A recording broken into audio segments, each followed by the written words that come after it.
सबैलाई जय मसीह। परमेश्वरलाई धेरै धेरै धन्यवाद। वचनको टपिक भनेर नि एउटा सानो सेन्टेन्स लेखेर लिएर आएको छु। त्यसको चाहिँ के छ भन्दाखेरि gods will and plan is greater and different then human capacity. यो भनेको चाहिँ के हो भन्दाखेरि परमेश्वरको इच्छा र योजना चाहिँ मान्छेको क्षमताभन्दा ठुलो र फरक छ।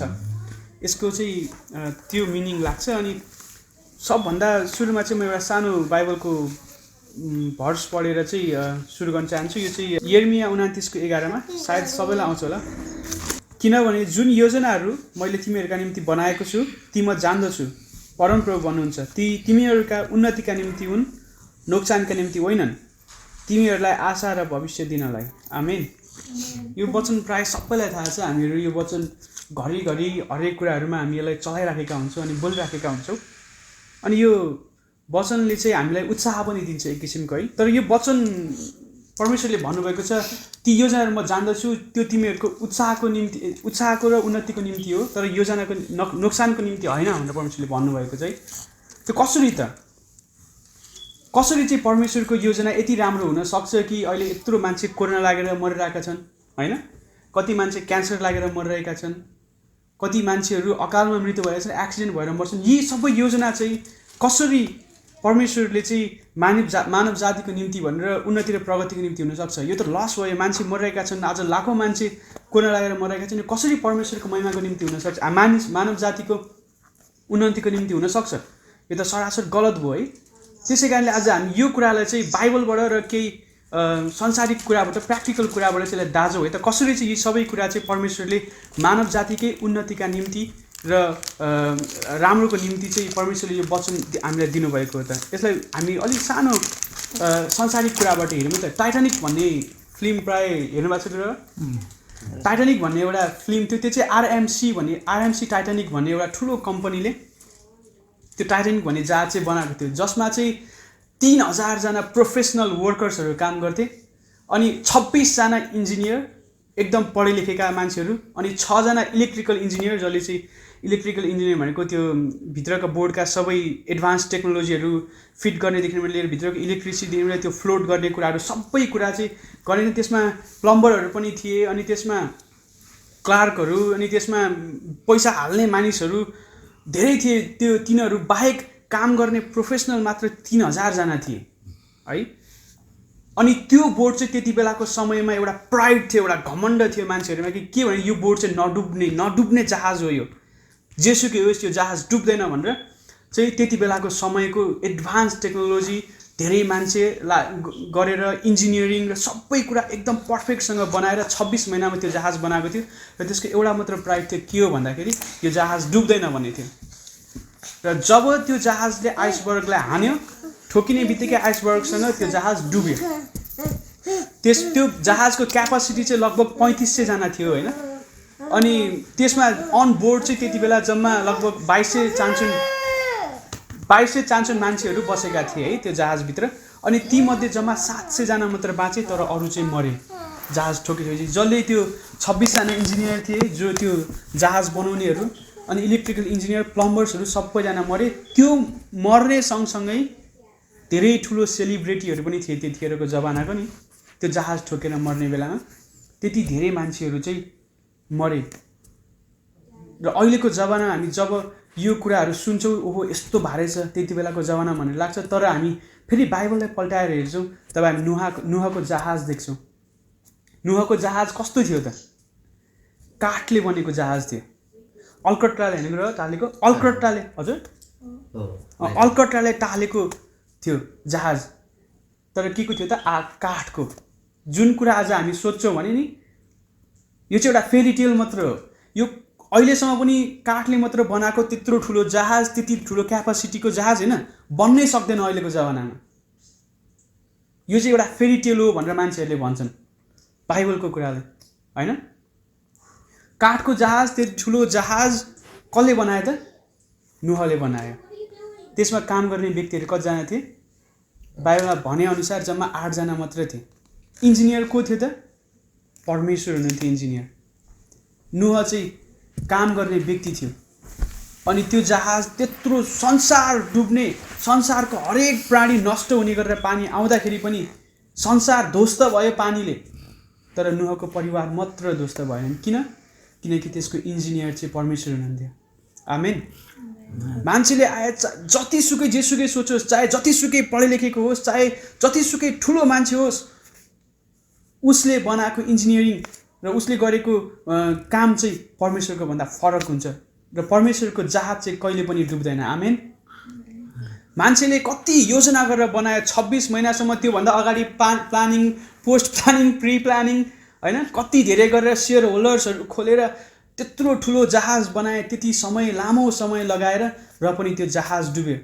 तर परमेश्वरले नुह जहाज बना भनेर भनिसकेपछि नुहले जब जहाज बनाउन सुरु गर्यो तर त्यो जहाज डुबेन। त्यो चाहिँ नुह पढे लेखेको मान्छे पनि थिएन, ऊ इन्जिनियरिङ पनि होइन, न उसको कुनै परिवार इन्जिनियर हो, तर परमेश्वर आफै इन्जिनियर हुन्थ्यो त्यो जहाजको, अनि क्याप्टेन नुह थियो। त्यसै कारणले गर्दाखेरि जहाज डुबेन। त्यसै कारणले मानिसको जुन योजना छ त्यो योजना चाहिँ परमेश्वरको भन्दा धेरै फरक छ। मान्छेको क्यापासिटी सीमित छ, उसको क्षमता एकदम थोरै छ, उसले जे सोच्छ जे गर्छ त्यो परमेश्वरको भन्दा धेरै किसिमले फरक हुन्छ र परमेश्वरको इच्छा र योजना भन्दा धेरै परको कुरा हुन्छ। हामी हेरौँ न, बाइबलमा अरू पनि देख्न सक्छ हामीहरू। पावल र साउलको बिचको लडाइँ पनि हामी देख्न सक्छौँ। साउल एउटा मान्छे थियो। साउल उसले के गर्यो त परमेश्वरको छोरालाई मार्ने योजना बनाए। उसले लखेट्न पठाए आफ्नो फौजीहरू र ऊ स्वयं पनि उसलाई मार्न गयो। तर परमेश्वरको योजना के थियो त? उसले साउलकै अगाडि दाउदलाई राजा बनाउनु भयो। त्यो परमेश्वरको योजना थियो। मान्छेको योजना उसलाई मार्ने थियो दाउदलाई, तर परमेश्वरको योजना उसलाई राजा बनाउने थियो। कति फरक छ त्यो कुरा, होइन? अनि हामी अर्को एउटा कुरा हेरौँ। मानिसले के गरे त? येशू ख्रीष्टलाई मार्न खोजे। येशू ख्रीष्टलाई मार्नको निम्ति क्रुसमा चढाए, होइन? उनीहरूले योजना गरे। येशू ख्रीष्टलाई कति समयदेखि योजना गरेर बल्ल बल्ल केही न केही कुरामा फसाएर येशू ख्रीष्टलाई, अनि त्यसपछि उसलाई जेलमा हाले। अनि यसको जेलमा हालिसकेपछि डेथ सेन्टेन्स दिए। नाउ ही गना डाई, लेट्स किल हिम। अनि उसलाई के, येशू ख्रीष्टलाई के गरे त? मानिसहरूले लगेर क्रुसमा टाँगेर मारे। तर परमेश्वरको योजना के थियो त? मानिसलाई थाहा थिएन। मानिसले सोचे मर्यो, अब सक्यो। एउटा यो पोलिटिसियन थियो, पोलिटिक्स गर्न चाहन्थ्यो, राजा बन्न चाहन्थ्यो, मानिसहरूलाई आफ्नो पक्षमा राखेर राजा बन्न चाहन्थ्यो, होइन? भनेर उनीहरू लोभले, डरले गर्दाखेरि येशू ख्रीष्टलाई मार्नको लागि क्रुसमा चढाइदिए र येशू ख्रीष्ट मर्नुभयो। येशू ख्रीष्टलाई लगेर गाडे। मान्छेहरूलाई के भयो त? आनन्द भयो। ओहो, बन्न लागेको राजा मर्यो, होइन त? तर परमेश्वरको योजना के थियो त?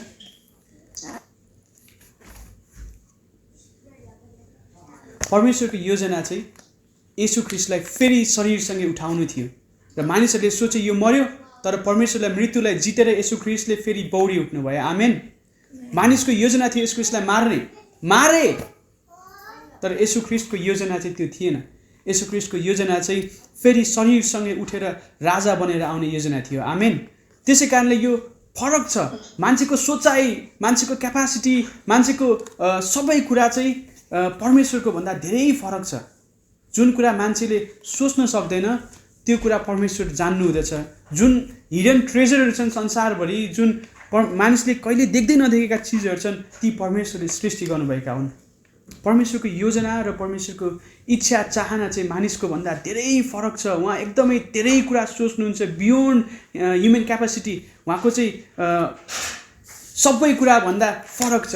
अनि अहिले हामी देख्न सक्छौँ यो संसारमा अहिले कोरोनाको त्रास छ, होइन कुरा? अनि यो कोरोनाको त्रास थियो, अनि हरेक 100 वर्षमा चाहिँ यस्तै आइरहन्छ अरे, होइन? 1500, 1600, 1700, 1800, 1900, 2000 आयो। सबै कुरामा चाहिँ संसारलाई एकचोटि हल्लाउने रोगहरू आइरहन्छ। कहिले ज्वरो, कहिले के आइरहन्छ। ती सबै हरेक 100 वर्षमा आइरहँदाखेरि के हुन्छ त? धेरै मान्छे मर्छन्। धेरै मान्छेलाई चाहिँ रोगले सताउँछ, कोही निको हुन्छन्, कोही मर्छन् र संसारको अर्थतन्त्र नै हल्लाइदिन्छ। हरेक शक्तिशाली देशहरूको अर्थतन्त्र हल्लिन्छ, अर्थतन्त्र डुब्छ, मानिसहरू धेरै त्यसबाट प्रभावित भएर कोही आत्महत्या गर्छन्, कोही खान नपाएर मर्छन्, अनि कसैको जीवनै तहस नहस हुन्छ यस्तो कुराहरूले है।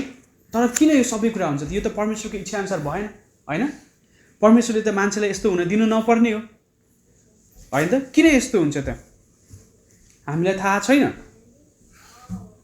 अनि यही मात्र एउटा समय हो, हरेक वर्ष हरेक सेन्चुरीमा एउटा यस्तो समय, यो समय हो कि जति बेला चाहिँ मान्छेहरू हरेक व्यक्तिले येशू ख्रीष्टको नाममा घुँडा टेक्छन्, प्रत्येक क्रिस्चियनहरू आउँछन्। मैले पनि यस्तो धेरै परमेश्वरको निम्ति, होइन, यो समय छ नि जुन कोरोनाको समयभन्दा अगाडि मैले यस्तो धेरै मान्छेहरूलाई प्रार्थना गरेको देख्दैन। म पनि त्यस्तो धेरै प्रार्थना गर्दैन थिएँ। कहिलेकाहीँ उठ्ने बित्तिकै, म प्रायः सधैँ उठ्ने बित्तिकै प्रार्थना गर्छु। सुरुमा मेरो काम भनेको उठ्ने बित्तिकै म खाटमै प्रार्थना गरिहाल्छु। अनि त्यो चाहिँ त्यस्तो म कहिलेकाहीँ गर्दैन थिएँ, कहिलेकाहीँ म बिर्सिन्थेँ, होइन। तर जब यो कोरोनाको समय आयो तबदेखि मैले एक दिन पनि बिर्सेको छैन बिहान उठ्ने बित्तिकै प्रार्थना गर्नलाई। सधैँ म उठ्ने बित्तिकै प्रार्थना गर्छु सुरुमा। अनि त्यो चाहिँ किन भन्दाखेरि मभित्र एउटा डर छ नि त, होइन, मलाई कोरोना लागिहाल्छ कि, होइन, केही भइहाल्छ कि भने म आफ्नो सुरक्षाको निम्ति भए पनि परमेश्वरमा लीन हुन्छु, तल्लीन हुन्छु अनि प्रार्थना गर्छु सुरुमा उठ्ने बित्तिकै कि प्रभु मलाई सुरक्षा दिनुहोस्, यो कोरोनाको त्रासबाट मलाई जोगाउनुहोस् भनेर, होइन। यो चाहिँ मैले कति धेरै मानिसहरूमा देखेको छु कि यो समय चाहिँ हरेक विश्वासीहरू र अविश्वास गर्ने मान्छेहरू जो कोरोना लागेर हस्पिटलको बेडमा बस्छन् उनीहरूले पनि येशू ख्रीष्टको नाम पुकारेको सुन्दाखेरि मलाई चाहिँ यस्तो लाग्छ कि परमेश्वरले जसरी त्यतिखेरको समयमा सदोम र गमोरालाई नष्ट पार्नु भएको थियो, त्यति बेला कति मान्छेहरूले आगोले जल्दा जल्दै प्रभु मलाई बचाउनुहोस् भनेका थिए होला, होइन। त्यस्तै समयमा जुन यो महामारीको समय पनि हरेक व्यक्तिहरूले चाहिँ, हरेक क्रिस्चियनहरूले एकदम तल्लीन भएर परमेश्वरलाई खोजेको, एकदम प्रार्थना गरेको, अझै आत्मिकी भएर अगाडि बढेको यो समय चाहिँ मैले देखेको छु। यो भनेको चाहिँ के हो त?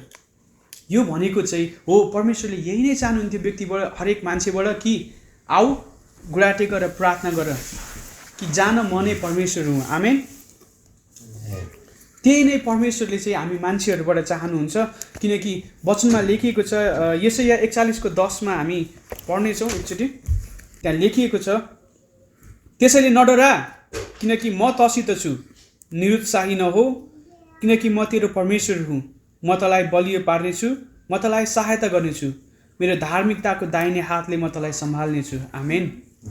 चाहे जेसुकै होस्, जस्तोसुकै महामारी आओस्, परमेश्वरको जनहरू सधैँ यसरी प्रार्थना गर्नुपर्छ, परमेश्वरमा रहनुपर्छ, परमेश्वरको भयमा रहनुपर्छ, परमेश्वरको डरमा रहनुपर्छ र सधैँ जान्नुपर्छ कि परमेश्वर हाम्रो साथमा हुनुहुन्छ। र अर्को पनि एउटा म भजन सङ्ग्रहकोबाट पढ्न चाहन्छु।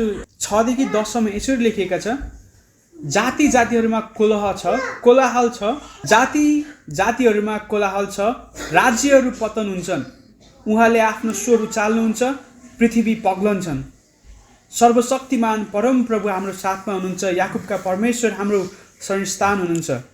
आओ परम प्रभुका काम हेर, उहाँले पृथ्वीमा ल्याउनु भएको उजाड अवस्था, उहाँले पृथ्वीको पल्लो छेउसम्म युद्धहरू रोक्नुहुन्छ, उहाँले धनु भाँच्नुहुन्छ र भालाहरू टुक्रा टुक्रा पार्नुहुन्छ, उहाँले ढालहरूलाई आगोले भस्म पार्नुहुन्छ। शान्ति हो र म परमेश्वर हुँ भनी जान, जाति जातिहरूमा म उच्चारिन्छु, पृथ्वीमा म उच्चारिनेछु। आमेन।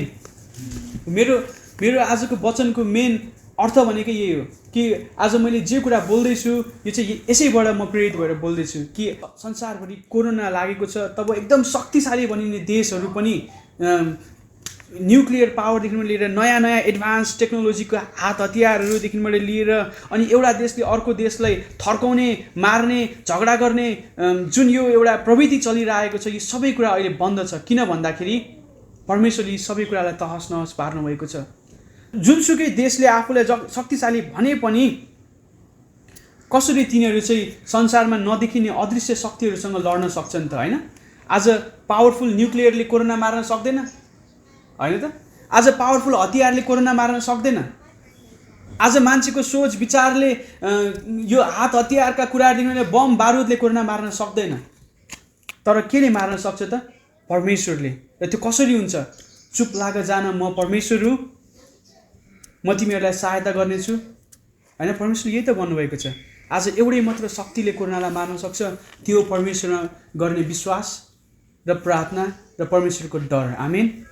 जब मानिसहरू रुन्छन्, कराउँछन्, प्रभुमा जान्छन्, तब मात्र परमेश्वरले यी सबै कुरा देख्नुहुन्छ र कोरोनाबाट अनि सबै किसिमका रोग बिमारबाट मानिसलाई परमेश्वरले निको पार्नुहुन्छ। आमेन।